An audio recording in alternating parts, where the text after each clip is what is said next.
Assalamualaikum warahmatullahi wabarakatuh. Saya David Ramadhani, NIM 2202011183 dari Prodi Sistem Informasi kelas B. Nah, saya di sini akan menjelaskan tentang TF-IDF. Nah, sebelumnya TF-IDF atau Term Frequency Invert Document Frequency adalah metode dalam teks meaning atau NLP yang digunakan untuk mengukur seberapa penting suatu kata dalam sebuah dokumen dibandingkan dengan kumpulan dokumen lainnya.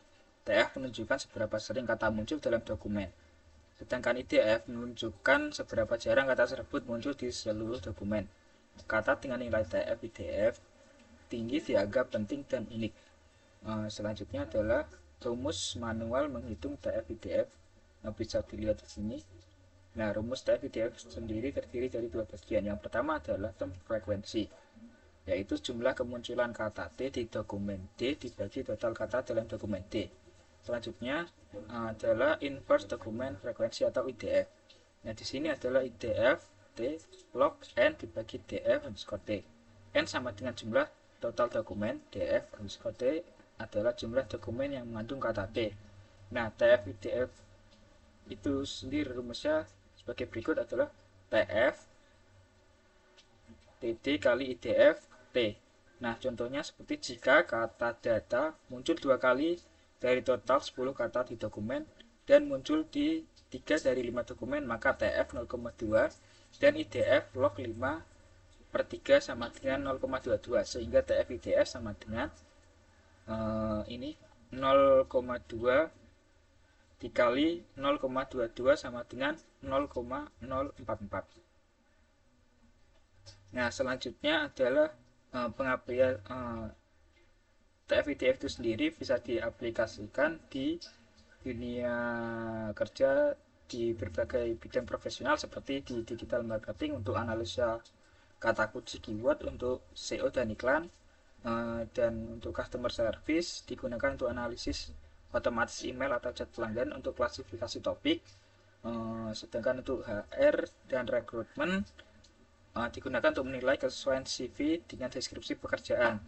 dan di perbankan digunakan untuk analisis laporan dan berita keuangan untuk deteksi risiko, dan di data science digunakan sebagai fitur awal atau fitur extraction untuk klasifikasi teks atau analisis sentimen. Nah, selanjutnya adalah kelebihan TF-IDF. Kelebihan TF-IDF itu sendiri adalah mudah dipahami dan diimplementasikan, efektif untuk menemukan kata penting dalam teks, tidak memerlukan pelatihan model ataupun supervisor, dan dapat digunakan untuk berbagai tugas NLP seperti klasifikasi teks dan clustering. Nah, kekurangannya dari TF-IDF adalah tidak memahami konteks atau makna, kemudian tidak memperhatikan urutan kata, bobot dapat berubah jika ada dokumen baru, kurang efektif untuk teks yang sangat panjang atau sangat pendek, dan tidak mengenali sinonim atau makna kata yang mirip.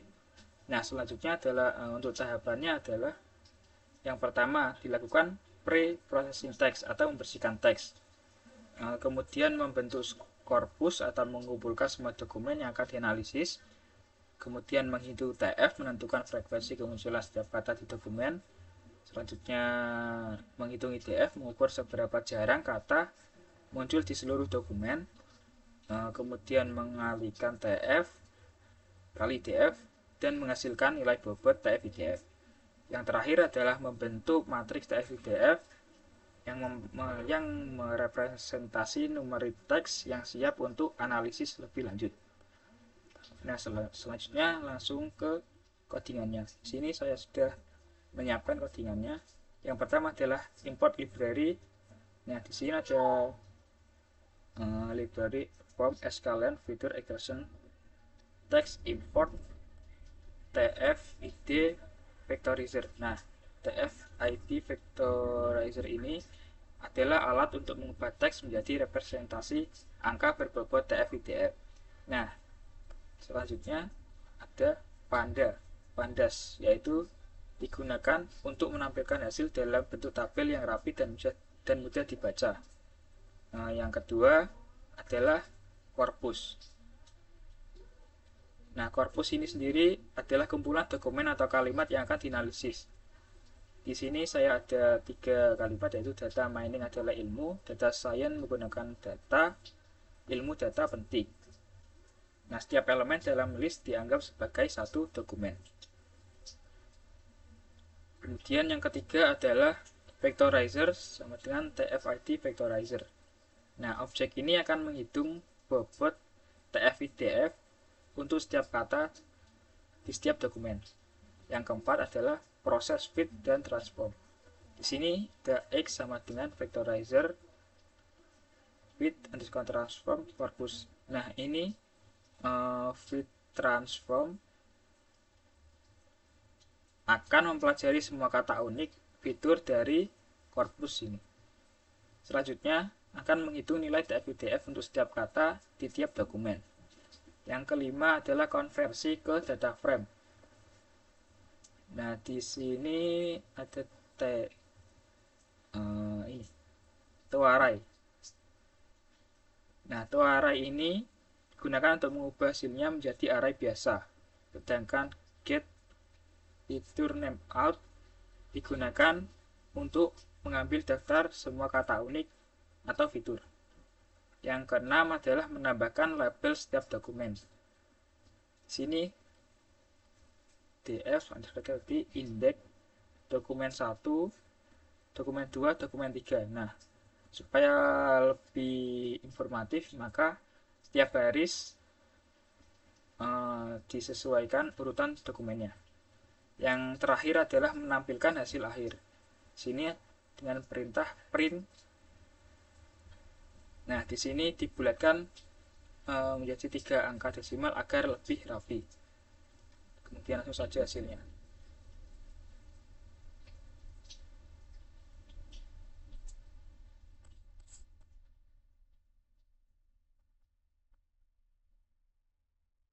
Nah, ini hasil dari representasi TF-IDF.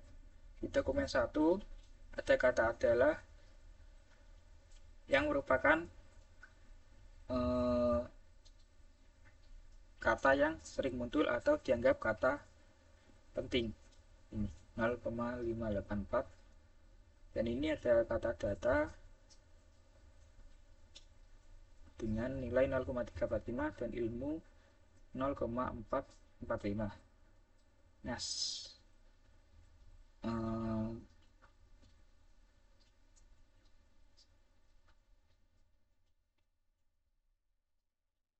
di sini semakin tinggi nilainya maka akan dianggap sebagai kata penting. Nah, semakin berkurang nilainya maka akan menjadi kata umum, seperti contohnya di nilai ini 0,345 ini sudah dianggap kata umum karena nilainya sangat kecil. Nah, TF-IDF itu sendiri bekerja dengan baik untuk mendeteksi kata kunci unik yang membedakan satu dokumen dengan lainnya. Nah, metode ini sederhana, efektif, dan sering digunakan dalam analisis teks seperti klasifikasi, clustering, dan pencarian informasi. Sekian penjelasan dari saya. Apabila ada salah kata maupun penjelasan yang masih kurang jelas, mohon maaf. Wassalamualaikum warahmatullahi wabarakatuh.